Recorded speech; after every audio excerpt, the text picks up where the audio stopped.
हाँ जी, chapter 3 exercise 3.2 कल भी हमने की थी और इसकी 3 कंडीशंस होती हैं। पहले तो कंडीशन नंबर 1 है when a1 upon a2 is not equal to b1 upon b2, unique solution होता है। और सेकंड नंबर पे अगर इसका ग्राफ प्लॉट किया जाए तो इंटरसेक्टिंग लाइंस यानी कि एक दूसरे को काटने वाली लाइंस आती हैं और कंसिस्टेंट होती हैं। ये मींस सेम रिजल्ट होता है, तीनों नॉट इक्वल होते हैं। और सेकंड कंडीशन होती है when a1 upon a2 is equal to b1 upon b2 is equal to c1 upon c2, तीनों इक्वल होते हैं तो इसमें इनफाइनाइट मैनी सॉल्यूशंस होते हैं। और लाइंस, ग्राफ की लाइंस को इंसिडेंट होती हैं, एक दूसरे के ऊपर ओवरलैप करती हैं लाइंस, इसलिए इसके इनफाइनाइट मैनी सॉल्यूशंस होते हैं और ये भी सेम रिजल्ट होते हैं, इसलिए इसको भी कंसिस्टेंट कहते हैं। थर्ड कंडीशन होती है when a1 upon a2 is equal to b1 upon b2 is not equal to c1 upon c2, no solution होता है इस केस में। और ग्राफ प्लॉट किया जाता है तो ग्राफ पैरेलल लाइंस आती हैं और इनकंसिस्टेंट बुलाते हैं, इसे इनकंसिस्टेंट कहते हैं। अब हम क्वेश्चन ले रहे हैं। सेकंड क्वेश्चन का फर्स्ट पार्ट है 5x minus 4y plus 8 is equal to 0, ये फर्स्ट इक्वेशन होगी। 7x plus 6y minus 9 is equal to 0, ये सेकंड कंडीशन है, सेकंड इक्वेशन है। तो इसमें हम a1 लिखेंगे, जो x का कोफिशिएंट होता है वो a होता है, इक्वेशन 1 होने की वजह से वो a1 हो जाएगा।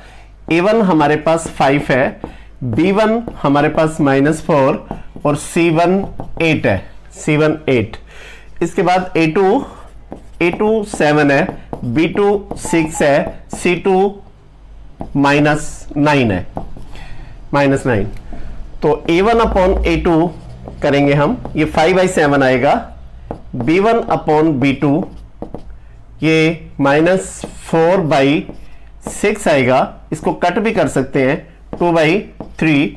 और c1 upon c2 that is equal to 8 upon -9। तो हमने यहां पे क्या देखा कि a1 upon a2 is not equal to b1 upon b2। तो हमें नॉट इक्वल वाली कंडीशन में से आंसर देना है जैसा वो क्वेश्चन पूछेगा। अगर वो क्वेश्चन पूछता है कि इसका सॉल्यूशन बताओ, तब तो आपने लिखना यूनिक सॉल्यूशन। अगर वो कहता है कि इसका ग्राफ कैसा होगा तो आपने आंसर ये वाला देना है, फिर इंटरसेक्टिंग लाइन होएगा। अगर वो कंसिस्टेंट और इनकंसिस्टेंट पूछता है तो फिर आपको इसको कंसिस्टेंट बुलाना है। तो यहां पे इसने सेकंड क्वेश्चन में इसने ये पूछा है कि ये लाइनें, ग्राफ की लाइनें कैसे आएंगी, तो हमारा ग्राफ कैसा होगा, मींस हमें ये आंसर देना है। तो हम लिख देंगे इंटरसेक्टिंग लाइंस, इंटरसेक्टिंग लाइंस। इसका सेकंड पार्ट है और थर्ड पार्ट वो भी ऐसे ही होएगा, उसमें भी इसी तरह से a1 b1 c1 a2 b2 c2 ऐसा लिख के, और फिर a1 upon a2 b1 upon b2 c1 upon c2। तो यहां पे चेंज आएगा हर बारी, या तो ये तीनों इक्वल आएंगे फिर ये कंडीशन बन जाएगी। अगर फर्स्ट 2 इक्वल्स आते हैं और थर्ड वाला इक्वल नहीं आता तो फिर ये कंडीशन बन जाती है। ठीक है, ये डिपेंड करता है कि कंडीशन कौन सी बन रही है। तो ये हमारा सेकंड क्वेश्चन का फर्स्ट पार्ट था। इसके सेकंड पार्ट भी ऐसे ही करना है और थर्ड पार्ट भी ऐसा ही करना है और कंडीशन के अकॉर्डिंग आंसर देना है। अब इसका थर्ड क्वेश्चन है, क्वेश्चन थर्ड, उसमें कंसिस्टेंट और इनकंसिस्टेंट की फॉर्म में आंसर चाहता है वो। तो हम ऐसे ही लिखेंगे इक्वेशन,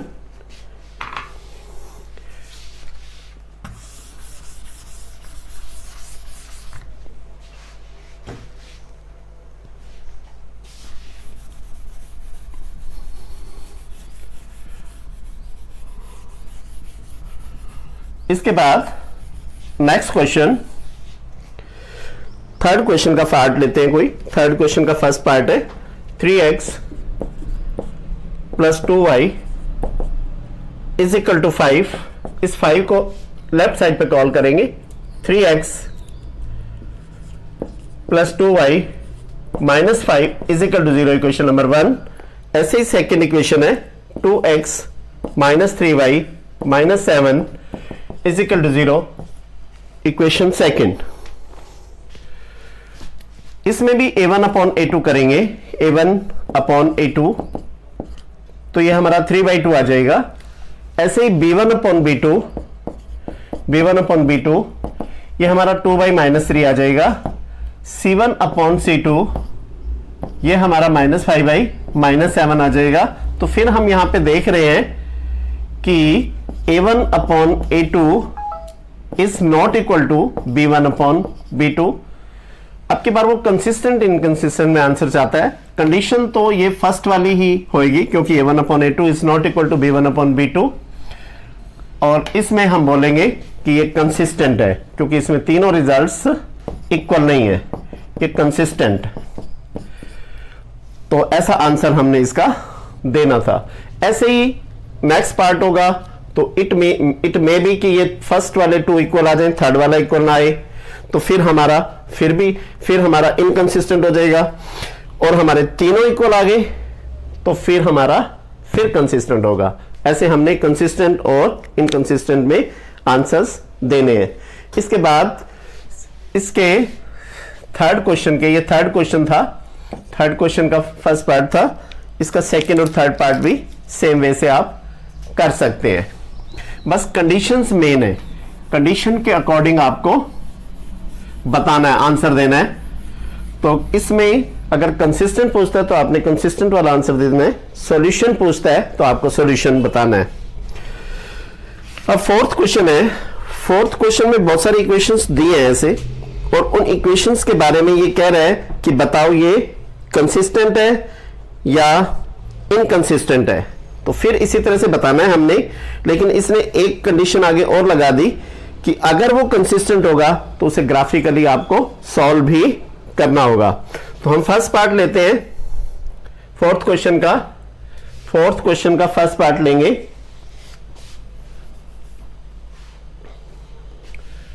फोर्थ क्वेश्चन का फर्स्ट पार्ट,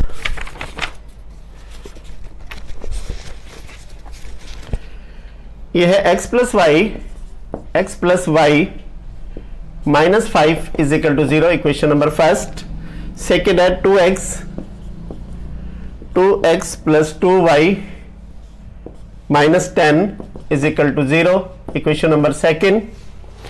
अब हमने इसको ये बताना है कि ये कंसिस्टेंट है या इनकंसिस्टेंट है। अगर कंसिस्टेंट होगा तो हमने इसका ग्राफ भी प्लॉट करना है। तो हमें a1 अपॉन a2 कितना मिलेगा, a1 अपॉन a2 जो x के कोफिशिएंट्स होंगे 1 अपॉन 2, और b1 अपॉन b2 वो हमें 1 अपॉन 2 y के कोफिशिएंट्स, और c1 अपॉन c2 कांस्टेंट वाले, तो वो -5/-10 कट हो जाएगा, 1/2 आ जाएगा। तो हमने यहां पे देखा तीनों इक्वल आ गए, a1 upon a2 is equal to b1 upon b2 is equal to c1 upon c2। यहां पे हमारे तीनों इक्वल्स आ गए। तीनों इक्वल्स वाली कंडीशन में देखेंगे कि उसमें कंसिस्टेंट और इनकंसिस्टेंट की फॉर्म में आंसर देना है हमने। तो ये वाला तीनों जब इक्वल होते हैं तो ये कंसिस्टेंट होता है, तो हम लिखेंगे कंसिस्टेंट। तो कंसिस्टेंट का हमारे को ग्राफ भी प्लॉट करना है। तो हम फर्स्ट इक्वेशन लेंगे x plus y minus 5 is equal to 0। तो हम इसकी टेबल बनाएंगे, x plus y is equal to 5 को राइट साइड पे ले जाएंगे, x is equal to 5 minus y को भी राइट साइड पे ट्रांसपोज कर दिया हमने। अब हम टेबल बनाएंगे x y की वैल्यू कुछ भी सोचेंगे हम, जैसे y की वैल्यू 2 तो x की वैल्यू 3 आ जाएगी, y की वैल्यू 4 तो x की वैल्यू 1, y की वैल्यू 0 अगर हम लेते हैं तो ये 0 हो जाएगा, तो x की वैल्यू 5 आ जाएगी। ऐसे ही हम सेकेंड इक्वेशन की टेबल बनाएंगे। सेकेंड इक्वेशन है 2x plus 2y minus 10 is equal to 0। 10 को राइट साइड पे ट्रांसपोज करेंगे, 2x plus 2y is equal to 10, तो 2x is equal to 10 minus 2y, x is equal to 10 minus 2y upon 2। तो हाँ जी बेटा, इसकी हम टेबल बनाएंगे। तो हम y की वैल्यू सपोज करेंगे y की वैल्यू हम 0 भी ले सकते हैं, तो x की वैल्यू कितनी आ जाएगी, ये तो 0 ही हो जाएगा, ये 5 आ जाएगा। और इसके बाद हम 3 वैल्यू ले सकते हैं, 3 2 जा 6, 10 में से 6 4 जाएगा, तो 2 से कैंसिल आउट होके 2 आ जाएगा। और अगर हम इसकी 5 लेते हैं, y की वैल्यू 5 लेते हैं, तो x की वैल्यू हमारी 0 आ जाती है, x की वैल्यू 0। तो देन जो है ना, हम ग्राफ प्लॉट करेंगे, ग्राफ के बीचों बीच लाइन लगाएंगे। जो हॉरिजॉन्टल लाइन होती है, एक्स एक्सिस होती है, ये x है, ये x डैश होगा, ये y और ये y डैश। इधर 1 2 3 4 5, 1 2 3 4 5 पॉजिटिव वैल्यू होती है ये। इधर नेगेटिव वैल्यू होती है, -1 -2 -3 -4 ऐसे। और इधर 1 2 3 4 5 पॉजिटिव वैल्यू होंगी इधर, और नीचे की तरफ नेगेटिव वैल्यू, -1 -2 -3 -4 -5। तो देन हम जैसे 3 और 2 x ओरिजिन पे खड़े हैं, तो x की वैल्यू 3 और y की वैल्यू 2 चलेंगे, तो ये आ जाएगी 3 और 2 वैल्यू आएगी ये। फिर x की वैल्यू 1 और y की 4, x की 1 और y की 4, ये वाली वैल्यू आएगी। इसके बाद x की वैल्यू 5 और 0, ये x एक्सिस वाला पॉइंट आ जाएगा। इन तीनों पॉइंटों को हम ज्वाइन कर देंगे, तो हमारी एक स्ट्रेट लाइन आ जाएगी। अब सेकंड टेबल की, जो सेकंड टेबल बनाई है, उसको हम चलेंगे, ओरिजिन पे खड़े हो जाएंगे, पहले 5 चलना है, फिर 0, तो यही सेम पॉइंट आ जाएगा। फिर 2 और 3, ये 2 है और y की वैल्यू 3, तो ये पॉइंट इस लाइन के ऊपर आ जाएगा। और 0 और 5, ये भी पॉइंट सेम आ जाएगा। फिर इसे ज्वाइन करेंगे तो सेम लाइन आएगी, क्योंकि इसका ग्राफ कैसा होना था, कोइंसिडेंट लाइंस आनी थी।